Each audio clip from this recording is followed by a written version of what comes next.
जो काफ़ी विद्यार्थियों को होता है, भाई साहब हमें तो धोखा हो गया यार, ये हो गया वो हो गया, उन सब के ऊपर आज चर्चा करना चाहते हैं।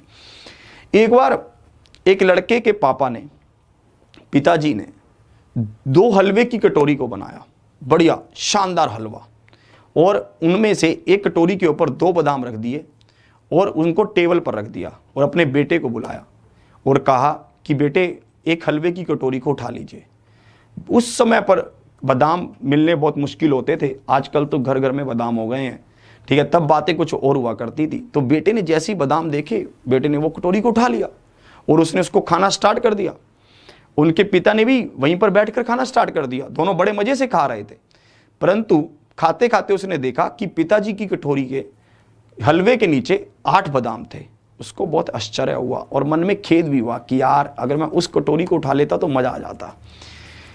कुछ दिनों बाद पिताजी ने फिर हलवा बनाया, फिर वैसे ही किया, टेबल पर रखा, 2 कटोरी में रखा, एक कटोरी के ऊपर 2 बादाम रखे और एक कटोरी पर कुछ भी नहीं था।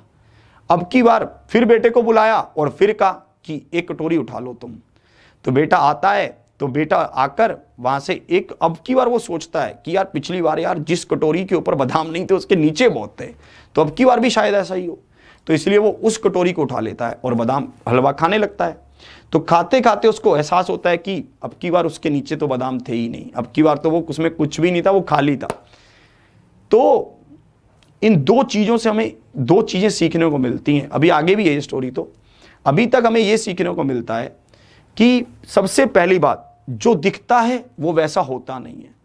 हो सकता है वो कोई चीज़ आपको अच्छी दिख रही हो, परंतु जब तक आप उसका एक्सपीरियंस नहीं कर लेते तब तक उस चीज़ के बारे में कुछ भी फैसला करना बिल्कुल गलत है। सेकंड बात, कभी कभी आपके अनुभव भी फेल हो जाते हैं। उसने फर्स्ट टाइम जो एक्सपीरियंस किया वो सेकंड टाइम उसको नहीं मिला वैसा एक्सपीरियंस, क्योंकि फर्स्ट टाइम उसने देखा कि कटोरी के जो कटोरी खाली थी, हलवे से तो भरी थी पर जिसमें बादाम नहीं थे, ऊपर उसके नीचे बादाम थे, पर सेकंड टाइम ऐसा नहीं था। परंतु फिर आप कहेंगे इन सब का हल क्या है, हम डिसीजन कैसा लें। तीसरे दिन फिर पिताजी ने 2 कटोरी हलवे बनाए, ठीक है, और उनको टेबल पर सजाया। टेबल पर सजाने के बाद फिर बेटे को बुलाया।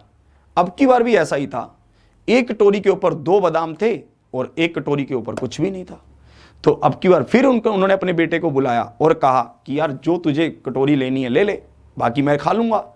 तो अब की बार बेटे ने दिमाग लगाया, उन्होंने कहा कि पिताजी आप बड़े हैं, घर के मुखिया हैं, तो आपका पहले हक बनता है कि आप पहले कटोरी उठाएं। तो भाई साहब पिताजी हंसे, उन्होंने जो 2 बादाम वाली कटोरी थी उसको उठा लिया और अब बेटे के पास दूसरी कटोरी बच गई और उससे वो खाने लगा हलवा। जैसे ही उसने हलवा खाया उसके नीचे कितने बादाम थे? 4 बादाम थे। मतलब अब की बार उसकी चॉइस बेस्ट रही। यही चीज़ मैं आपको समझाना चाहता हूँ। जब जिंदगी आपकी बिल्कुल ट्रैक पर ना रहे, आपको लगे कि यार ये तो गाड़ी पटरी से उतर गई है, तो रस्सी छोड़ देनी चाहिए। किसके हाथ में? बड़ों के सहारे, अपने माँ बाप के हाथ में, अपने पेरेंट्स के हाथ में, अपने गुरुओं के हाथ में, अपने भगवान के हाथ में। जब आपको लगे कि सिचुएशन मेरे आउट ऑफ कंट्रोल हो गई है, या फिर आपको ये लगे कि मैं गुड डिसीजन या बैड डिसीजन में से कुछ भी समझ नहीं पा रहा हूँ, तो आप उनके हाथ में ये डोर छोड़ दीजिए। मैं दावा करता हूँ कि वो आपके लिए बेस्ट डिसीजन ही लेंगे। पिताजी को खुद पता था कि उस कटोरी में 4 बादाम है और इसमें 2 हैं, पर उन्होंने कौन सी उठाई? 2 बादाम वाली उठाई। जब कभी भी आपके गुरु आपके लिए कुछ फैसला करते हैं तो वो बेहतरी करते हैं। आपके पेरेंट्स आपके लिए कुछ फैसला करते हैं तो वो बेहतरी करते हैं। जब वो परमात्मा आपके लिए कुछ बेहतर करता है तो वो कुछ भी फैसला करता है तो वो बेहतरी करता है। विश्वास रखिए, बस आगे बढ़ते रहिए। उम्मीद करता हूं कि आपको बातें समझ आई होंगी।